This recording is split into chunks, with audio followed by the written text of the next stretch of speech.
Yo,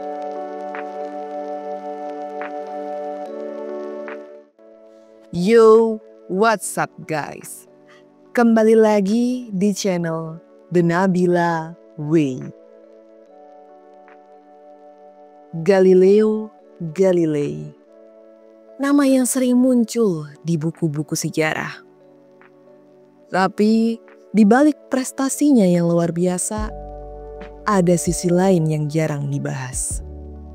Rumor yang mencekam, perjuangan batin yang menantang, dan sebuah perjalanan hidup yang penuh dengan konflik, baik secara sains, agama, maupun psikologi. Dalam video ini, kita akan menggali sisi-sisi tersembunyi dari Galileo. Dari rumor yang mengitarinya, tekanan sosial yang luar biasa, hingga bagaimana dia keluar dari itu semua. Apakah siap untuk memulainya? Gas, kita mulai. Galileo, anak muda dengan mimpi besar. Dia lahir di Pisa, Italia tahun 1564. Sebagai anak tertua, dia punya beban besar di keluarganya. Ayahnya, Vincenzo Galilei, adalah seorang musisi yang juga ahli teori musik.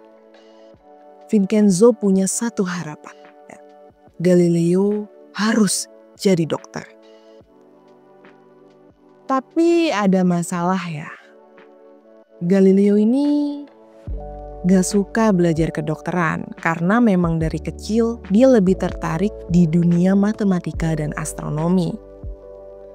Bahkan dia sering bolos kelas buat mempelajari hukum gerak dan gravitasi. Sebenarnya kalau dikatakan dia benci kedokteran juga tidak. Karena harga kedokteran yang mahal, akhirnya di usia 21 tahun dia memutuskan untuk berhenti kuliah. Setelah keluar, Galileo mulai bekerja sebagai guru privat. Disinilah dia mulai menemukan passion sejatinya. Dia menciptakan berbagai alat seperti teleskop yang jauh lebih canggih dari sebelumnya. Tapi apa lo tahu? Kehidupan Galileo waktu itu gak mudah. Dia harus bekerja keras untuk membiayai keluarganya sambil menghadapi kritik dari orang-orang di sekitarnya. Karena setelah keluar dari Universitas Pisa, ayahnya meninggal dunia. Galileo adalah contoh nyata dari resilience, kemampuan untuk bertahan di tengah tekanan. Kalau lo pernah merasa gagal atau gak sesuai ekspektasi orang lain, ingat, bahkan Galileo pernah ada di posisi itu, tapi dia terus melangkah maju. Pada awal abad ke-17, Galileo mulai dikenal sebagai ilmuwan brilian. Tapi karyanya juga bikin dia menghadapi masalah besar. Rumor menyebar. Gereja Katolik gak suka sama ide-idenya tentang heliocentrisme. Heliocentrisme adalah teori yang mengatakan bahwa matahari adalah pusat tata surya, bukan bumi. Padahal gereja telah mengeluarkan sebuah larangan buat teori Kopernikus. Mereka bilang bumi itu pusat alam semesta, titik. Tapi kan Galileo membantah. Dia justru nulis buku Dialogue Concerning the Two-Shift World System yang jelas-jelas dukung teori Kopernikus. Buku ini auto bikin gereja ngamuk dan akhirnya dipanggil ke pengadilan inkuisisi di Roma. Ada rumor nih yang bilang Galileo waktu itu bukan cuma diinterogasi, tapi juga diancam buat dicap sebagai heretik, musuh gereja. Walaupun Galileo akhirnya mengaku kalah, mengaku salah, buat nyelamatin dirinya, tekanan mental yang dia alami gak main-main Bayangin aja, seorang jenius harus ngebantah sendiri teorinya karena dipaksa oleh otoritas. Tekanan kayak gini bisa ngarah ke apa yang kita sebut moral injury, yaitu luka psikologis yang terjadi ketika seseorang dipaksa melawan nilai atau keyakinan pribadinya. Ini sering bikin seseorang mengalami rasa bersalah, kecemasan, bahkan depresi. Setelah pengadilan, Galileo dihukum tahanan rumah di Arcetri, sebuah desa kecil di dekat Florence.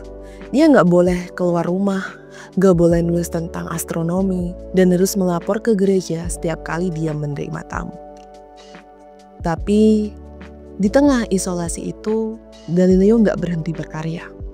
Dia tetap nulis ya, dan bukunya karya besar dengan judul The Sources and Mathematical Demonstration Relating to Two New Science, yang jadi dasar ilmu fisika modern. Tapi ada sisi gelap dari masa isolasinya ya. Beberapa catatan menyebut Galileo sering mengeluh soal kesepian, rasa takut dilupakan, dan bahkan mulai kehilangan penglihatannya.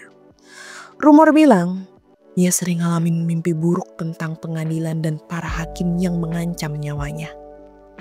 Kesepian kayak gini punya dampak serius buat kesehatan mentalnya.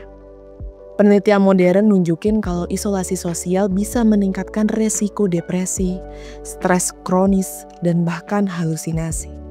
Lo bisa bayangin gimana beratnya hidup di pengasingan kayak gitu. Rumor soal Galileo nggak berhenti di pengasingannya. Ada cerita mistis nih yang bilang Galileo sering dengar suara-suara aneh di rumahnya, kayak bisikan di malam hari. Sebagian orang percaya ini cuma imajinasi karena stres.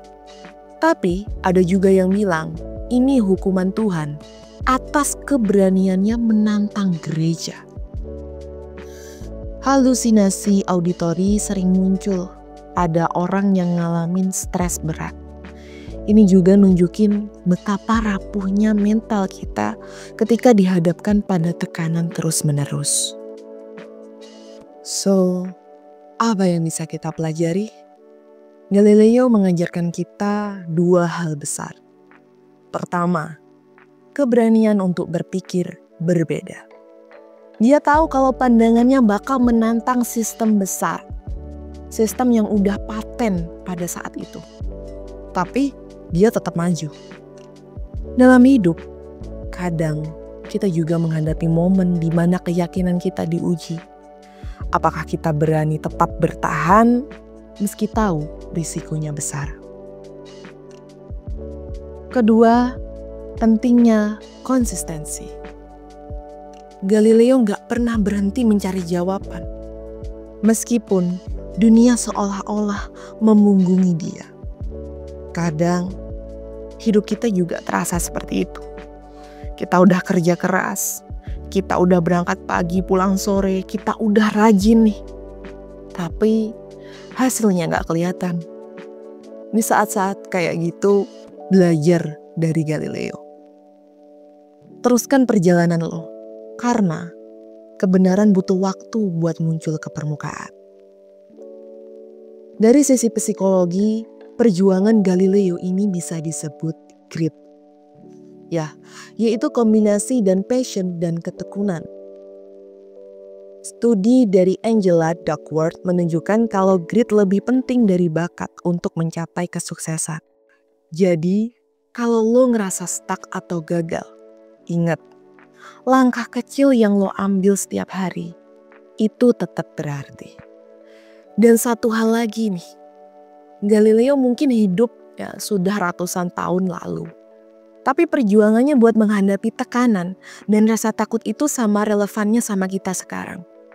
Lo gak perlu jadi ilmuwan ya buat belajar dari dia. Lo cuma perlu berani buat jadi diri lo sendiri. Sebelum gue tutup ya, gue pengen ngajak lo buat refleksi sebentar.